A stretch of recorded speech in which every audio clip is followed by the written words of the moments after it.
How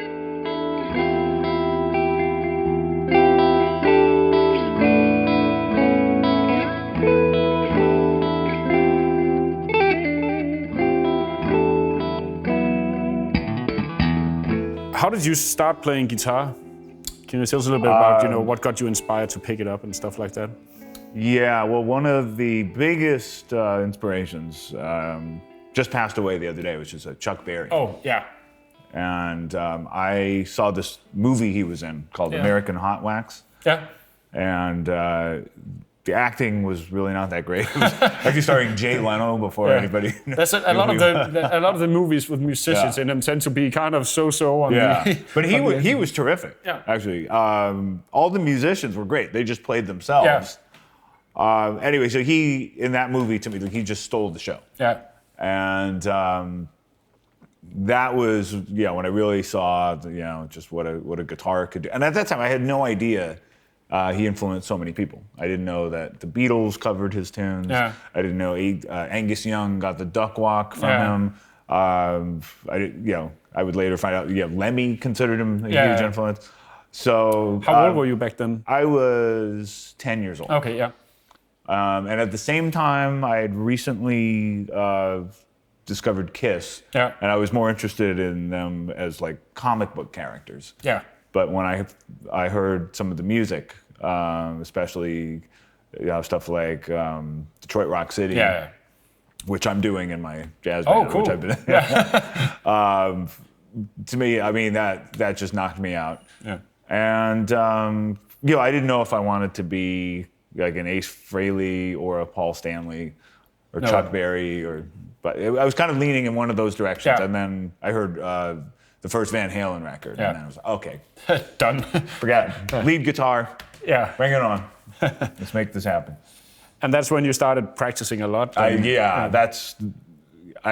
just wrote about that record for a piece that's coming out in an online journal, and it caused millions of guitar players to practice more, and caused manufacturers to rethink their product lines. Yeah. I mean, who heard a guitar ever sound like that before? So influential. And it still sounds amazing. Yeah. And I can still get inspired by that record. So that record, and then the early Randy Rhoads stuff. And I actually joined Testament while I was in high school. So it was my first band.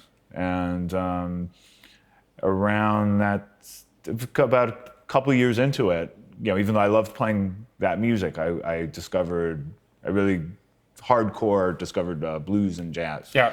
And that's been sort of what I practice off stage for the most part. So, and that's Pat Metheny, Mike Stern, Wes Montgomery. I mean, too many to name, of course. So you took a few years away from Testament as well at some point, right? Was that to practice the jazz stuff more? It really was. I realized to play the things I wanted to play. Yeah. And at least at a professional level, I would need to only focus on that for you. I didn't know how long that would take. It ended up taking around 10 years. Yeah, which is a long time. That's a long time. It's a long time to be away. And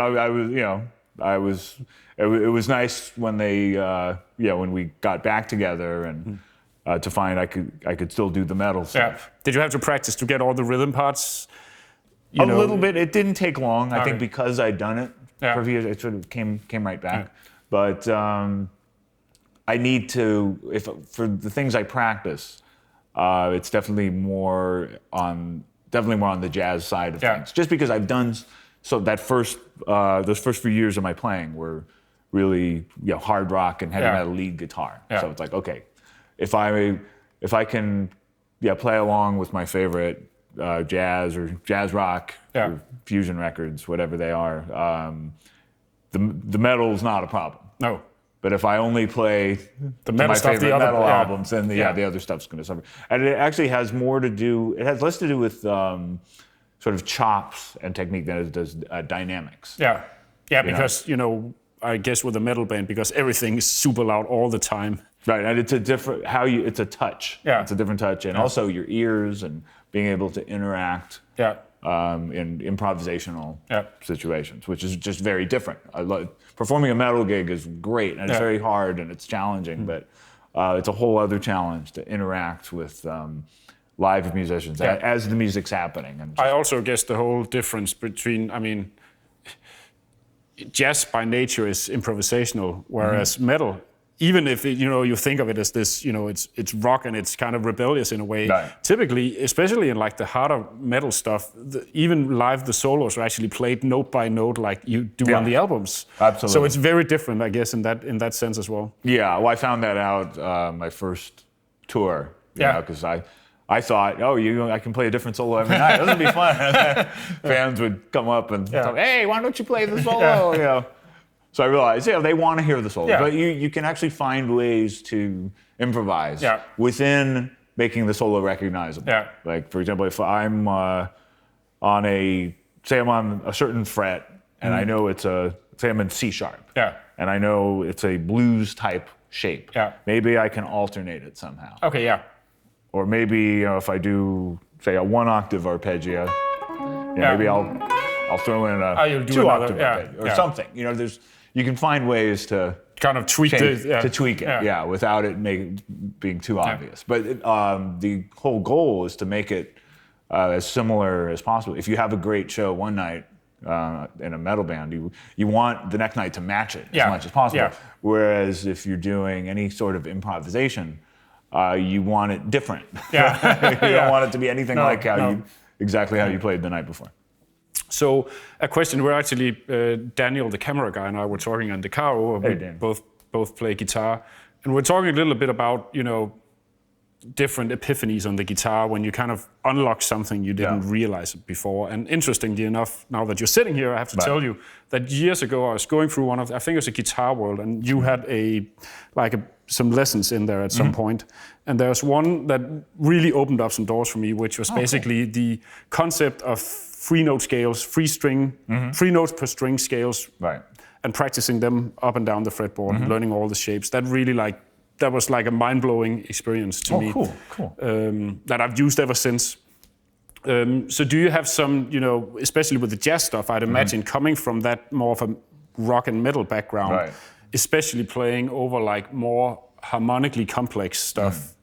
How did you kind of find you had to unlock that part? Because that's still a mystery to me, at least. Yeah. Well, I think, I know what you're saying, and I think it really helped me to view scales and patterns more up and down the neck, and not just across. Yeah. So, if I have, say, this is the standard minor pentatonic shape, but I might look at it like from this note, instead of, even though this is great because it opens up all these licks, right, with sliding, bending. Right, what would we do without that shape? Yeah. However, what if instead of this position being locked in that, what if you play that with this finger? Yeah. Right, so now you have this shape up here. Different slide. Yeah. And it's very simple, but I'm just playing up here. Yeah. And then I can do this stretch. Oh yeah, okay, yeah. And for jazzier stuff, this is like a horn influenced, more of like a saxophone type thing. Yeah. I could slide up here. All right, so this is all this same group of notes, except... Yeah. Just sort of opening up the fretboard, so to speak. Yeah. And actually even repeating a note. Yeah, why not do that note twice? Yeah.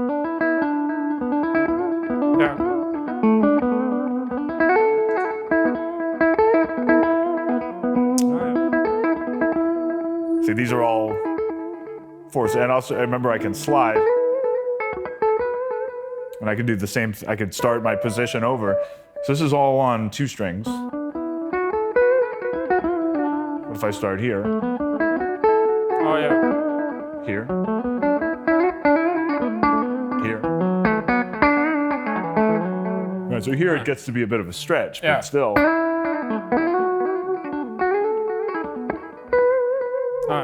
So it just opens up all these ideas, and it's you're not stuck in that position. No. Yeah. And it creates different interval patterns. Yeah. Oh, cool. So I think that helps a lot. And then you were asking about the applying it to the more exotic scales. Yeah.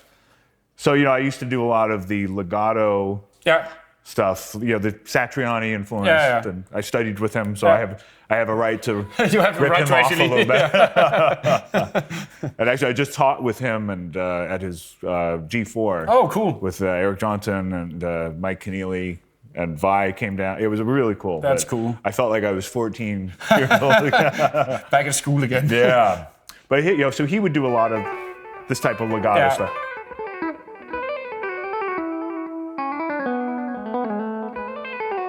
Or whatever. So I would think about the more jazzy scales. So there's many. There's probably too many to get into. But like just one might be like the melodic minor modes. Let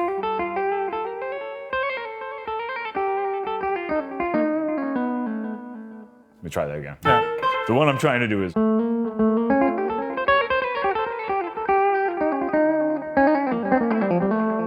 So from A.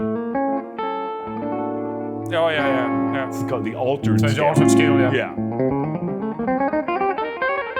So if you do it from B flat, it just looks like melodic minor. Yeah. But from A, so I tried the same type of lick. And it's tricky. Oops. Yeah. So from the root. So this is the type of thing I used to do more with modal stuff. Yeah. Right, but that's kind of what I picked up from that whole free strings. Yeah. Kind So of there, thing. there it's all jazzy scales. Yeah. And you can always try different scales, like the 8-note diminished scale, which I just wrote an article on that for Guitar World. Oh, cool. And that one's really good for that type of legato. Yeah. On one string, it's so.